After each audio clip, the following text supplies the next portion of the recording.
This is Jason. He built this house, and today we're going to talk construction and design choices, but specifically profitable ones. How many houses have you built? I think the number is like over 350. How important is it for you? How much consideration do you give to what I see as soon as I open this door? A lot.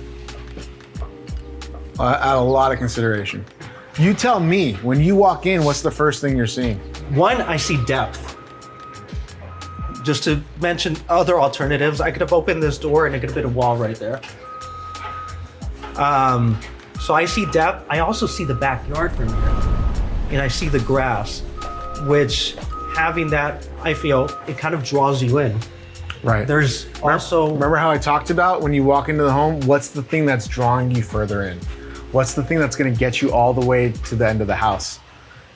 Yeah. You're already seeing it. That's huge. Even on something like this, even just putting a post right here to indicate dining room, formal living room, can sometimes be that blockade. Imagine that post is right here. When you open that door, what are you seeing? I'm seeing the post. The post.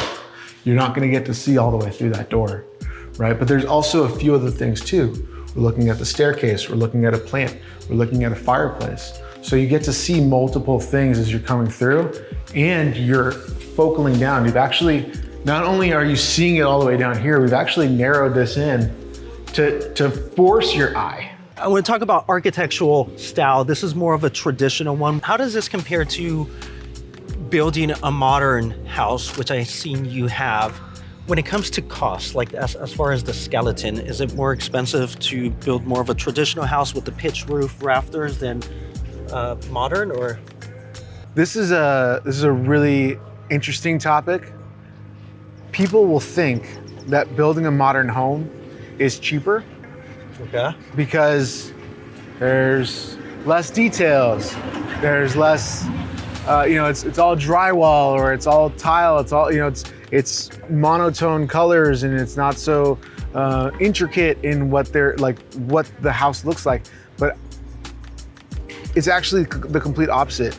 Because everything is really tapered down, the elements that make a modern house shine are actually the expensive things that completely outweigh the structure. Like the way that we do the shadow lighting, the way that we do the baseboards, the flooring details, fixtures. Usually like you have to spend money on fixtures and appliances on a modern house because those are like the things that shine through. There's a lot more details to it. So while the skeleton might be cheaper on a modern house, it's eventually being offset by the finishes and, okay. Nailed it. That's interesting. I don't care what they say about him. He's not as dumb as he looks. He's not as dumb, thank you. You're like therapy session as well. So here we have the formal living room. In the back, we have the family room. We also have the dining room here. Now, the formal living room is usually the one that stays nice and pretty. People hardly occupied. Is that a purpose that it also serves here as to bring the family room up front? The formal living room? The formal living room in general is exactly what you said, right? It's a lightly used room. But the reason why we put it in the front is because let's say I welcome you into my house. Daniel, come take a seat here. When we're ready for you, we got dinner going on, we got a party going on. So this is your entry space of formal introduction. Nice. Right? If I'm welcoming you into my home, but all I have is a dining room here, you have to go all the way through my home to be welcomed in. But immediately you can sit down, you can relax by the fireplace, I can bring you a drink, I have water sitting here waiting for you. This is a formal waiting zone for entertainment. I almost like the progression of intimacy, where it's like, okay, we're friends, I kind of know you, we'll sit here. Come start here. And then it's like, yeah, you've made it if you've made it to the kitchen where the snacks are. Yeah, we're close now. Yeah. And by the way, my name is Daniel RANGEL, real estate agent on the west side of Los Angeles. If I can be of any help, it would be an honor. I like how you mentioned leading lines and in a focal point.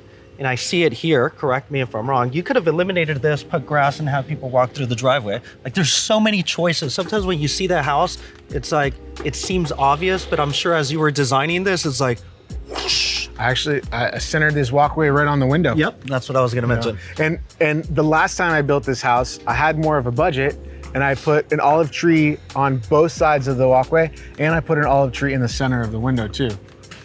So I kind of had this like element of like focal, and I was like, okay, like what is the one spot where that olive tree is gonna work that's really gonna work?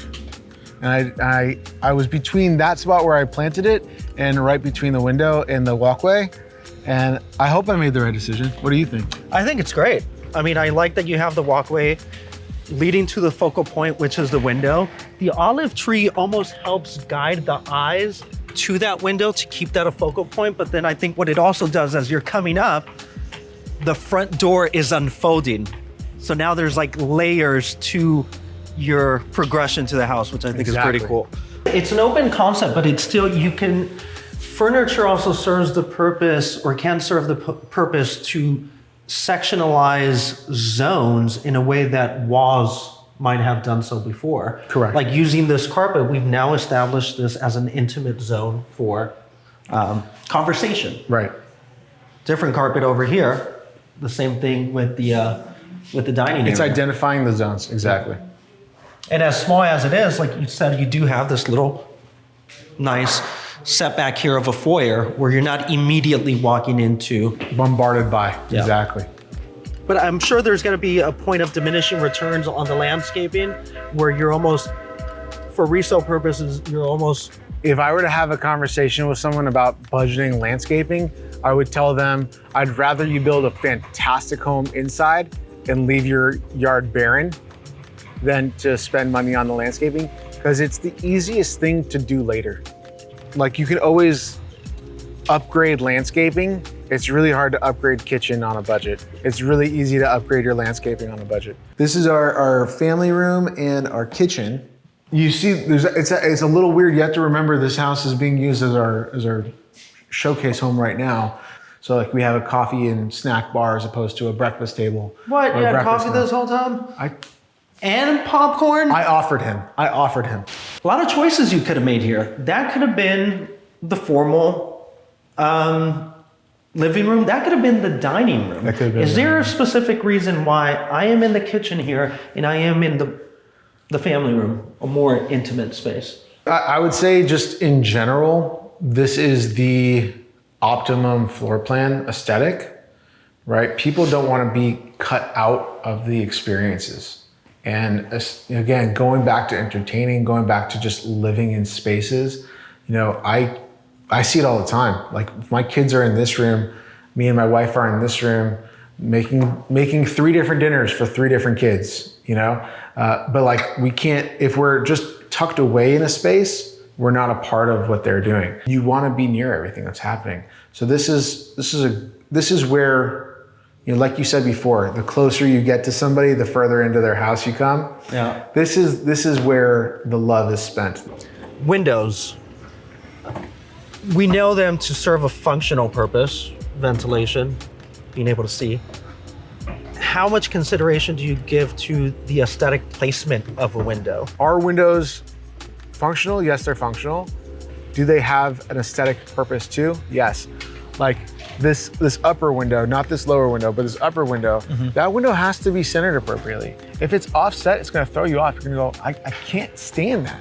Why is that window all the way over there? It should be in the middle, or it should be this way. But if you went inside, you'd be like, oh, I get it now, because there's a bathroom right here, so the window had to be there. You're like, no, I actually have to design that room appropriately to get my window on the outside to be centered appropriately. So you're thinking, when you're placing a window, you're thinking about what's inside, but also how it's gonna look outside. Like, you can't just be like, okay, here's a bathtub, I want a window here. Yeah. But how is that gonna look from? Correct. Interesting. I'm literally thinking about those things all the time when I'm doing floor plans. I would imagine you're also thinking about furniture placement eventually when you're putting those windows? Yes, like especially bed locations and stuff like that. We're definitely like making sure that we have the space for a bed to go in or things like that for sure. You backloaded the kitchen to the backyard. What's your benefit to putting the kitchen in the back? I think there's a huge benefit just in the fact of how we live in homes today.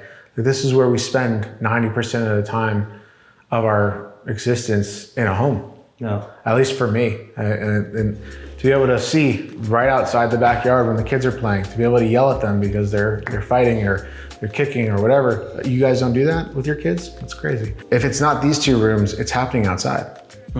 Right? Like this is the trifecta of the zone.